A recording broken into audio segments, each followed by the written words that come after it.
questions on power theft after your And with your indulgence, I'll keep the mask off since I'm safely distanced from you. And I hope all of you have been vaccinated, double vaccinated, or a single Johnson & Johnson. This is good.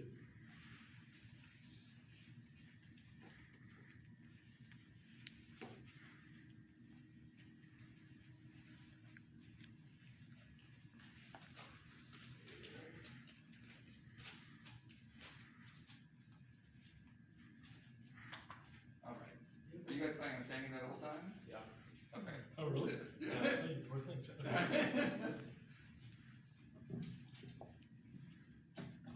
Well, good afternoon, ladies and gentlemen, and thank you again for coming today to discuss this very, very important topic. I just returned from a tour of the Liberia Electric Corporation's facilities on Bushrod Island, as Michael said. I'll be honest, I was both impressed and discouraged by what I saw and heard. LEC's international management has greatly improved LEC's operational readiness and facilities. They were supported by donor funding, and they have the capacity to provide power to Liberians on a consistent basis.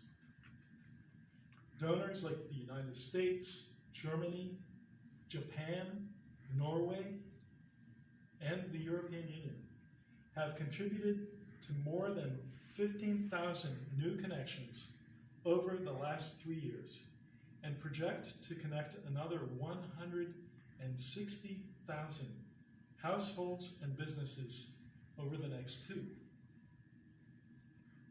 But as we all know, reliable, consistent electricity supply is not the reality for most Liberians.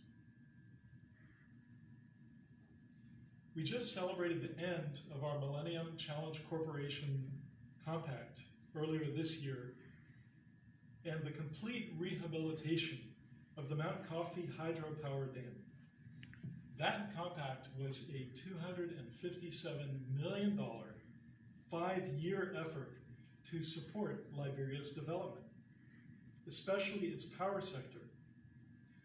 Our goal in that effort, and in every effort we make here, is to support the Liberian people. Every person in every county, not just those living in Monrovia, and not just the elite or those serving in the government. Now imagine the concern I, the EU, the Germans, the Norwegians, the Japanese, and other donor countries, as well as my colleagues in Washington, D.C., have when we continue to see issues in the power sector so soon after the investment of hundreds of millions of dollars, if not more, in this sector's development. The first main message I want to communicate to you here today, and to all Liberians, which was well reinforced by our visit to LEC's Bushrod facility, is that electricity generation, transmission, and distribution is extremely expensive. Utilities around the world invest large sums in infrastructure, operations, and maintenance in order to keep the lights on. And they receive a very low return on investment. Liberia's power sector is no different, except that Liberia's power sector is losing money every day. Take, for example, the Mount Coffee hydropower dam, the largest source of power in Liberia. Through the Millennium Challenge Compact, the people of the United States provided more than $150 million to rehabilitate that power plant. That was a grant. It was not a loan. It was a gift that Liberia never has to pay back. To make that investment in Liberia's future sustainable, proper maintenance must be funded. A lack of commitment will result in much larger sums of money needed to restart and rebuild the hydro plant again later. And there's no guarantee of where that money would come from.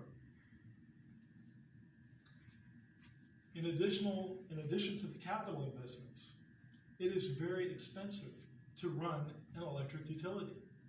LEC needs staff, engineers, and customer service representatives. It needs facilities like the one we toured today.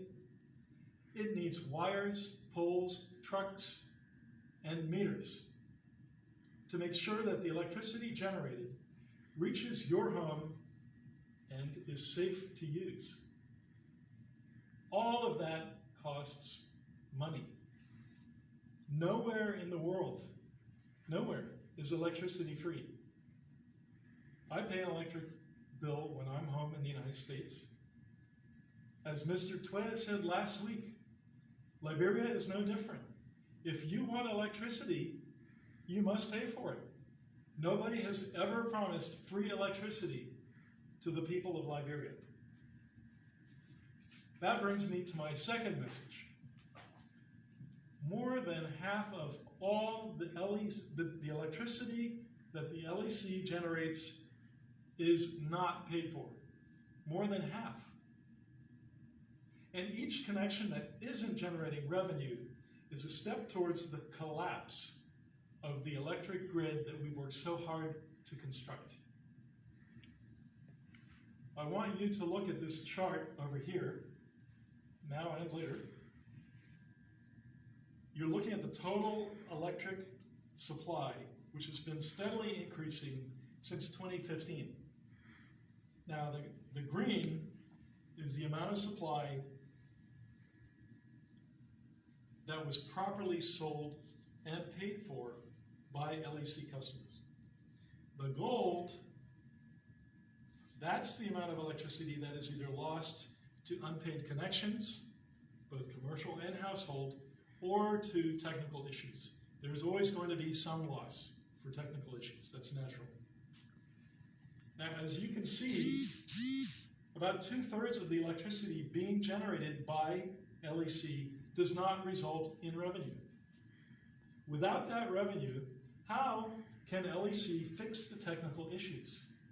How can they quickly respond to power interruptions? How can they continue to connect more of Liberia to the power grid? LEC is a public government-owned utility which produces regular reports on operating status. In its latest report, the LEC reveals that it has not been current in its bills for years. And that's not because it's wasting money. I believe the current international management team, which until very recently was paid for by the Millennium Challenge Corporation, has been running LEC as professionally and efficiently as possible. The reality is that no utility anywhere in the world can survive where less than half of its electricity is paid for. And LEC is no exception.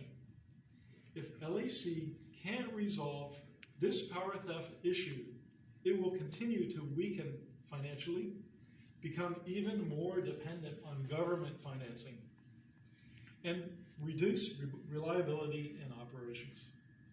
This would in turn have a serious impact on the economic development of this country, which depends on reliable electricity, just like any other country, to attract new investments and grow the economy. That is the level of seriousness we are facing. Now, I understand that the electricity tariff in Liberia is expensive. 2020, Liberians paid 49 cents per kilowatt hour for electricity.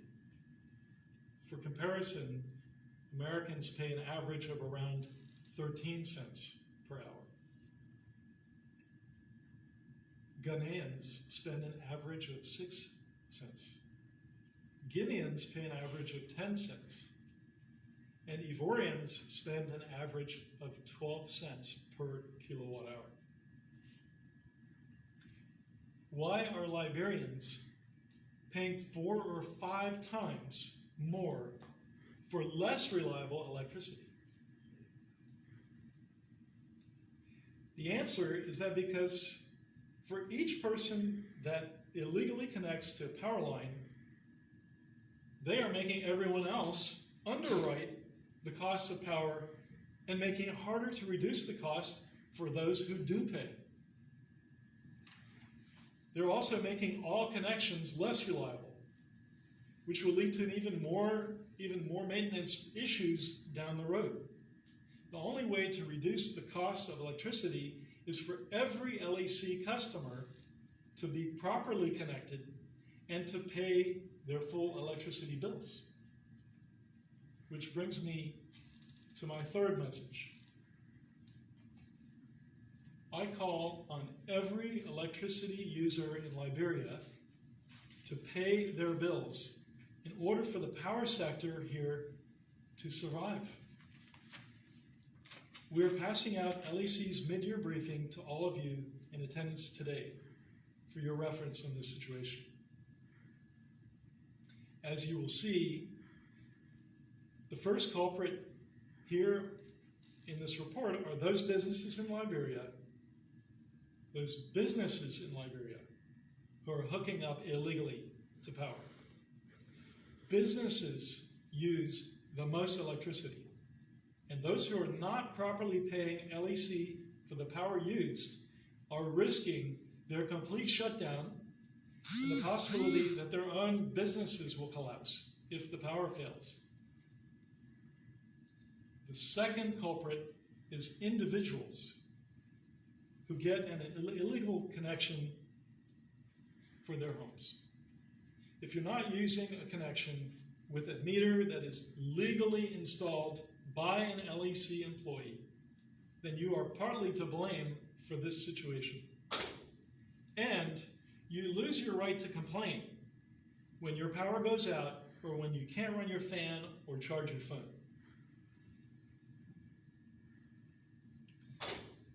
The third problem area, and it troubles me to say this, is the government of Liberia. The government of Liberia is the largest customer of LEC, and it is often behind in its payments. In addition, there have been zero, not a single one, zero convictions of businesses or individuals for power theft. Considering the widespread nature of this issue, how can this be? It's not enough to say that the power theft situation is complicated or that it's hard to fix. In order to protect our investments and your future, and to set Liberia on the path to opportunity, we need to see action. Payment of electricity bills, prosecutions, convictions, and frankly, we need to see substantial sentences and fines for power theft. This needs to be a systemic focus. Nothing will improve without a strong response across the judicial system, supported at the highest levels of the Liberian government. In his speech commemorating the delivery of electricity to Peace Island, President Wheeler said the same thing.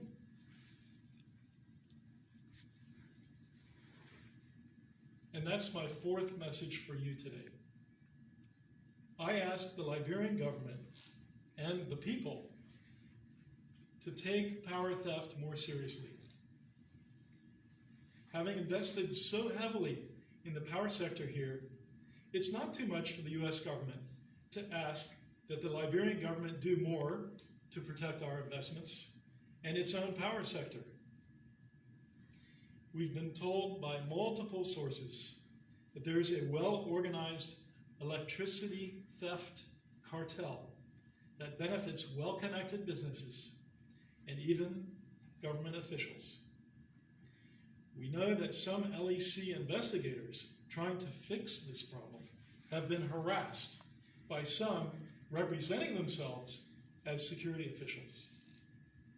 This is absolutely unacceptable. As major investors in Liberia's power sector, we call on government officials to do everything possible to stop this corruption and prosecute the perpetrators, no matter how important they may be. To sum up this situation, the LEC has lost $220 million in the last 5 years alone to technical and commercial losses and unpaid bills. That is money that could have been spent increasing the grid to provide electricity access for all. In fact, put another way, those who steal from the LEC are not robbing a deep pockets corporation. No, they are stealing from the pro-poor agenda. That's who they're stealing from. So why is the US ambassador sharing this information with you today? Why? Because we care. We care about the development of Liberia and its people. And corruption and power theft are standing in the way of that development. The United States has spent more than $1 billion, billion with a B, and I printed it out because sometimes I forget what a billion is. A billion is $1,000 million. I used to think it was $10 million. It's $1,000 million. The United States has spent more than this just in the past decade only on the power sector in Liberia. So of all the money we spent over $1 billion in 10 years on the power sector.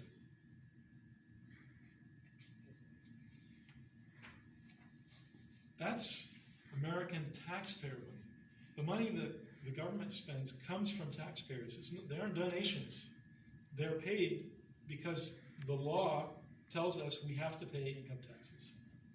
Every American you see in Minnesota, in Georgia, in Texas, that is their hard-earned money being invested in your development. How can we continue to justify that generosity when more than half the power generated by that system is permitted to be stolen and with no consequences?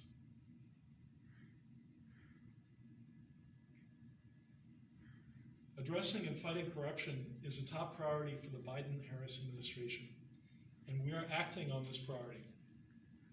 In June, President Biden named corruption a core national security interest of the United States.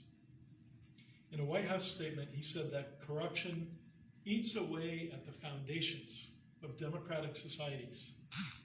It makes governments less effective, wastes public resources, and exacerbates inequities in access to services, making it harder for families to provide for their loved ones. Corruption attacks the foundations of democratic institutions, drives and intensifies extremism, and makes it easier for authoritarian regimes to corrode democratic governance. Corruption is a risk to our national security, and we must recognize it as such. Weeks ago, President Biden announced the Summit for Democracy, which will bring together established and emerging democracies, civil society, and the private sector in December. The three principal themes are defending against authoritarianism, promoting respect for human rights in our own nations and abroad, and of course, fighting corruption.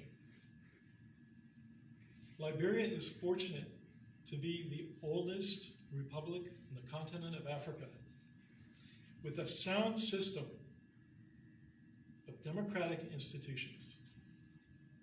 So today, we are focused on fighting pervasive corruption, respecting the rule of law, treating every person with dignity, and championing opportunity for all.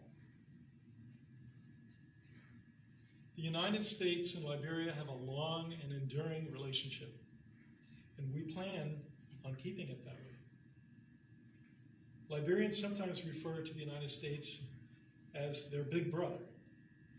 But since we're 245 years old and you guys are 174 years old, I prefer to say that we are old partners.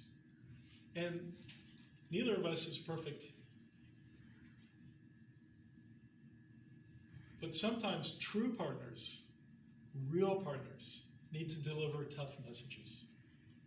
And that's why we're here today. Corruption prevents progress, and we are in the business of building futures together.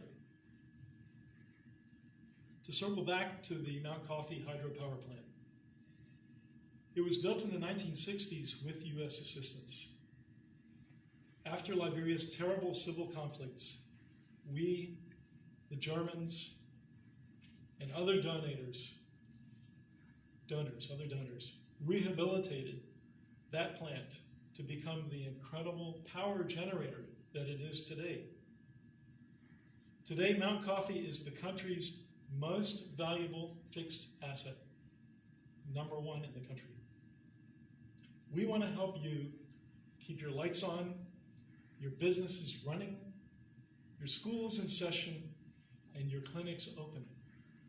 We think Liberians want that too.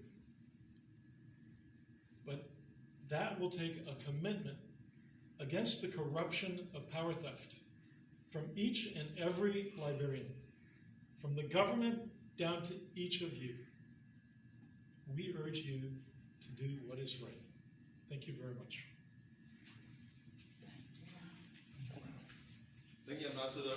So if you have any questions, you can just raise your hand and recognize you. You call your name and the institution you form and pose your question. Remember to remain within the confines of the topic.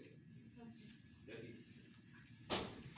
Thanks again, Mr. Ambassador. My name is Betty Johnson Bayo of the Stage Media. I would like to ask you 2 questions. One is that comparing what you saw at the facility and what has been spent, is it much? Can we say that the U.S. embassy or the U.S. is frustrated by what I'm seeing at the airport today? And the second one is let me just get it straight. I wrote it down. Okay, great. So, there's a power theft law, and I would like to ask on how do you think such law can be more effective wherein we do not have such losses in years to come? Thank you. Thank you very much, Betty. Actually, it's good to start by saying that what we saw in Bushrod was really heartwarming and very impressive. What they've done with the resources that they found when they came back to resurrect the power industry here, they have done everything at a level of where, as much as possible, the utility has sold scrap that can't be used anyway, that was just lying around. So in cleaning up that facility, they assembled the scrap and then they sold the scrap, and with the money that they earned, they rehabilitated buildings. It's really quite impressive, the work they've done with using very few resources at the facility. As far as the overall investment in the whole country, I think it's easy to forget that the entire network where it existed, and it didn't even used to, I don't believe it ever covered the whole country, but every part of that system was taken apart during the troubles. They took the wires down to sell, they tore the towers down to sell, they sold transformers. Some of the infrastructure actually left the country. So it is a daunting task. They're really, the way LAC feels is this isn't really a rehabilitation of the power system, it's more of a startup. It's almost more like starting from zero. That's how they feel. So today I was very impressed. But it makes me a little more depressed because I see these professionals doing so much and working so hard to make this work, and then to think that 50% of the customers are not paying for what they're taking. That's very frustrating. And how can such a law be improved or changed? Well, I'll just finish the second question, is that, you have to start somewhere. And there have been 0 convictions.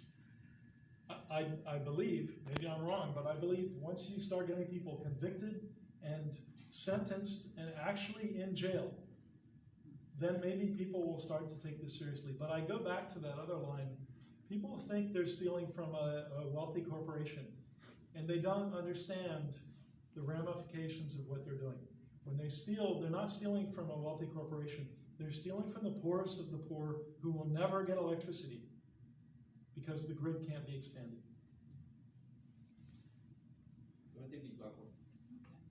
Thank you. Thank you, Ambassador. Joaquin Sendolo is my name. I report for the Daily Observer newspaper. I think your investigation has unveiled some things that even government officials and some other people benefiting from this power testing because they are not paying their quota and so forth as it's supposed to be. But my question is, what consequence does Liberia stand to face from you, the donors, if the trend of events surrounding power theft and corruption continues? It's a great question, and thank you for that. I mean, I think it just follows logically that if we're taking all this money from taxpayers and the result is that people in Liberia are living for free, eventually our Congress will say, okay, we're not going to appropriate any more money to that project. So I think, and I think all of the donor countries feel the same way, I would assume.